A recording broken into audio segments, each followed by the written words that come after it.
A verb is a word which expresses the following: action, being, and possession. Like go, walk, come, talk, etc. express action. The verb is, am, are, was, were, etc. express being, and the verb has expresses possession. The second and third category of verbs are also known as helping verbs. Following. Number 1 is the be form of verb. The be form of verb expresses being. Helping verbs are not complete, they are incomplete in themselves. Right? They are incomplete, and because they are incomplete, it requires something to complement them. So I say he is intelligent. I can't only say he is. I can say he walks, but I can't say he is. So I have to say he is intelligent, she is wise, Mohan is running, etc. The has form of verb expresses possession. I have 4 chocolates. A cow has 4 legs. So what does it express? A sense of belongs to or possession. I'm going to take up. These are the forms of the be form of verb. When I use it with the pronoun I say I am. Am is a be form of verb. So am, is, are. They are in the first form. Was and were, singular, plural, are the second form, and been is the third form. It is also known as a primary auxiliary or a primary helping verb. Auxiliary means helping verb. Has is the first form. Had and had. Has, if used with a plural subject, changes to have. So I say the boy has got a pen, but I say boys have got their notebooks. The third primary auxiliary is the do form of verb. Do, first form, did and done. If do is used with a singular subject, the form is does. So this is singular, this is plural, this is plural, this is singular. So these 3 are known as the primary auxiliary verbs. Certain other helping words also. They are known as the modal modals. What is express? The mood of the speaker. So they are not complete in itself. They require something after them. For example, I say I will. I can't make a sentence just using I will. I have to say I will go to the market tomorrow, etc. We look at the following modals. The first one that I'm going to take is a modal of certainty. When I make use of will, I am sure. So I say it will rain. The sky is overcast with clouds. Will is used to express future tenses. Will can express a promise, an intention, right? So I will punish you. Then this expresses my intention. Therefore, wherever I make use of will, there is a certain certainty in my mind. Second one, can is a modal of ability. When I make use of can, I say I have the ability to do this. I can drive a car. I can cook food. I cannot drive a car. When I use not, it expresses a negative. So, can expresses ability. When I want to express an ability that I had earlier, that is in the past, but I do not have it now, I make use of could. When I was younger, I could walk 20 kilometers on foot. I cannot do that now. I had the ability, I do not have the ability now. We can also say that could is the reported speech form of can. May. Probability. If I say that it may rain, she may come, I mean to say there is a positive probability, something like a 50-50 chance.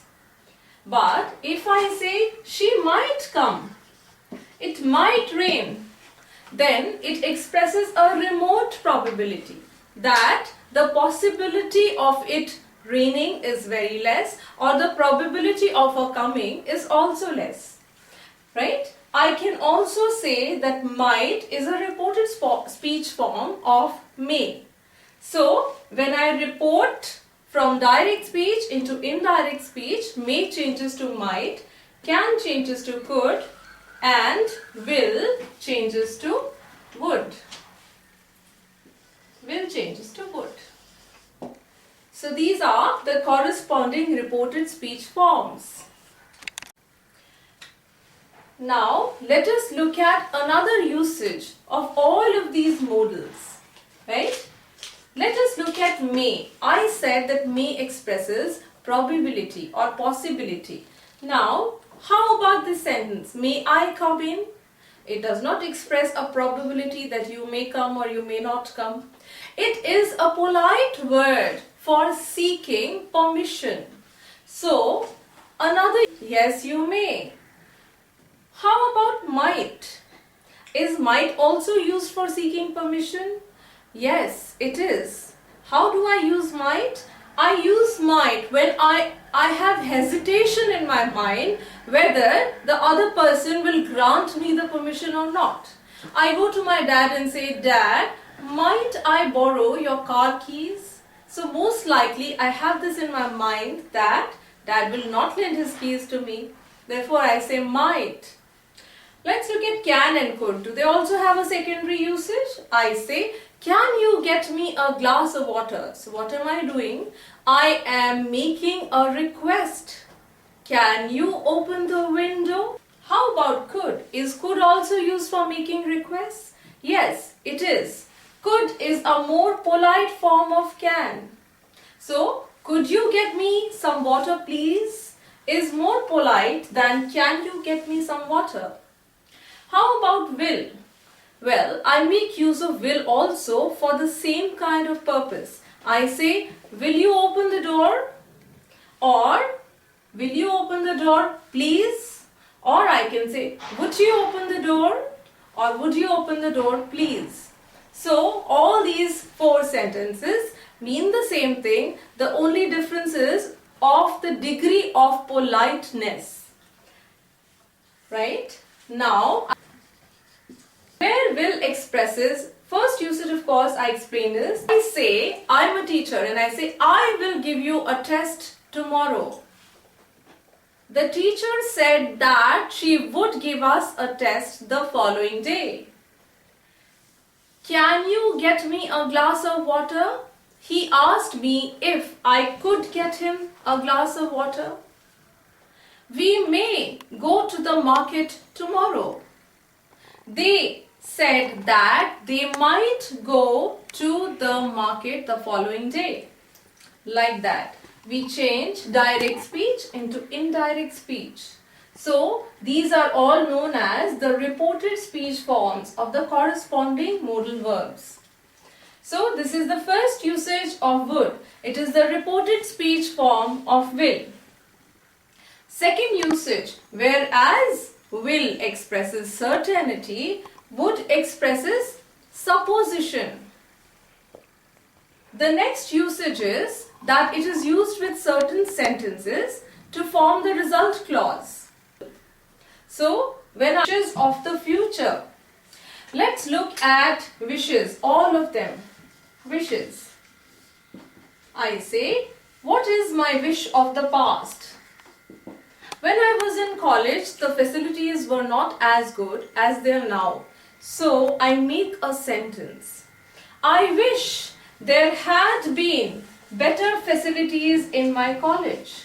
So I say to college now in the present day, present time, and make a wish that I wish the facilities were good. So what would I say? I wish there were better facilities in my college. Were is a past verb, but it expresses the wish of the present. How about a wish for the future? So I say, I wish there would be better facilities in my college when I was must. The next modal is, well, must. Must is an imperative which expresses certain actions that are unavoidable. You must take your medicines regularly, I say. You must get your insurance policy renewed. There is no escape from these actions, so I say should. Should expresses a strong advice. You should study. You should work hard. So I say should expresses a very strong advice. I make use of should. The next one is ought. Is a modal of moral obligation. So I say we ought to obey our elders. We ought to look after the sick people. So we are obliged.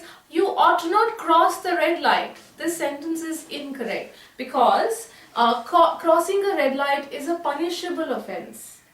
Right? It is not a moral obligation. The need expresses a necessary action. You are not looking well. You need to show to a doctor.